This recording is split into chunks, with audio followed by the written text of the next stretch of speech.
તો હવે સમાચારમાં આગળ વધીએ અને વાત કરીએ અમરેલીની। તો દામનગર ખાતે ભાજપના મહામંત્રી પર થયેલા હિચકારા હુમલાના મામલે જિલ્લા કોંગ્રેસ પ્રમુખની પ્રતિક્રિયા સામે આવી છે, જેમાં અમરેલી જિલ્લા કોંગ્રેસના નેતા પ્રતાપ દુધાતની પ્રતિક્રિયા સામે આવી છે। પ્રતાપ દુધાત કહે છે કે કાયદો વ્યવસ્થાની ધજ્જિયા અમરેલી જિલ્લામાં ઉડી ગઈ। દામનગર ભાજપના મહામંત્રી અને મારનાર બેંકના ડિરેક્ટર ખાતમુહૂર્તનો પ્રસંગ અને ધારાસભ્યની હાજરી કઈ દિશામાં અમરેલી જઈ રહ્યું છે, કઈ દિશામાં કાયદો વ્યવસ્થા જઈ રહી છે।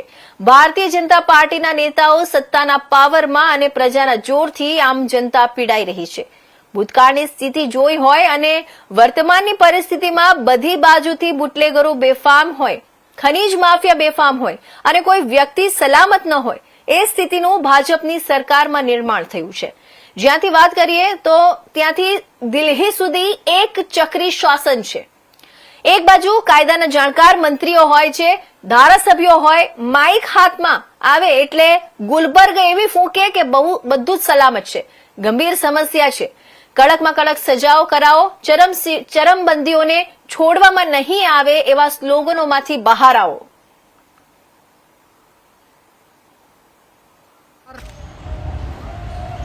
કાયદો અને વ્યવસ્થા અમરેલી જિલ્લામાં ધજિયા ઉડી રહી છે।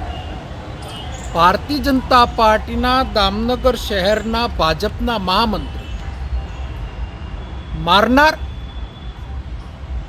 બેંકના ડિરેક્ટર ખાતમુહૂર્તનો પ્રસંગ અને ધારાસભ્યની હાજરી કઈ દિશામાં અમરેલી જઈ રહ્યું છે,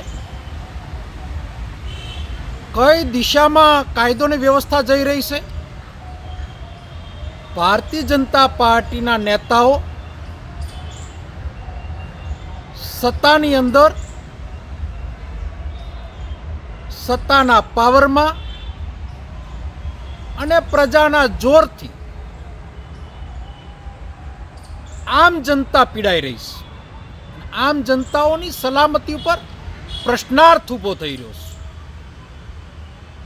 આ વાત એટલા માટે કરી રહ્યો છું કે ભૂતકાળની સ્થિતિઓ પણ જિલ્લાની આ 3 વર્ષમાં જોઈ હોય અને વર્તમાનની પરિસ્થિતિમાં બધી બાજુથી બુટલેગરો બેફામ હોય, ખનીજ માફિયાઓ પણ બેફામ હોય અને કોઈ વ્યક્તિ સલામત ન હોય,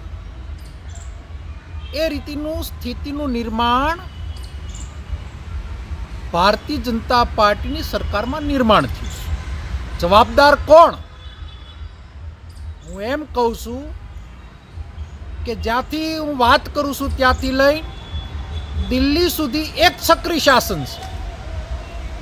એક બાજુ કાયદાના જાણકાર ગૃહના રાજ્યમંત્રી હોય કે મિનિસ્ટરો હોય કે સરકારના ધારાસભ્યો હોય, માયક હાથમાં આવે તો ગુલબર્ગો એવી મોટી ફૂકે કે બધું સલામત છે।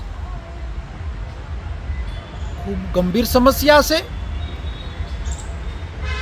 કડકમાં કડક સજાઓ કરાવો, સમરબંધીને છોડવામાં નહીં આવા સ્લોગનમાંથી બહાર આવો, સરઘસ તો નીકળશે એવી વાતોમાંથી બહાર આવી અને કડક હાથે કામ લ્યો, નહીં તો બિહાર અને યુપીમાં અને ગુજરાતમાં હવે કોઈ લાંબો ફરક દેખાતો નથી। માટે સરકારના પાવરદાર મિનિસ્ટરો, સરકારની ગૃહ ખાતું મહા મુસીબતે જિલ્લો સુધાર્યો હતો। ખૂબ જ આકરી પરિસ્થિતિમાં જિલ્લાનો અમે સુધારો કર્યો હતો। પ્રજાએ ભલે અમને જાકારો આપ્યો, પણ તમારા શાસનની અંદર અત્યારે કાંઈ સલામત નથી, એ હકીકત સત્ય છે। અને જે દામનગરનો બનાવ બન્યો છે એની અંદર નિંદા સાથે વખોડીએ છે ને આની ઉપર તાત્કાલિક કડક પગલાં ભરાય એની માગણી કરી।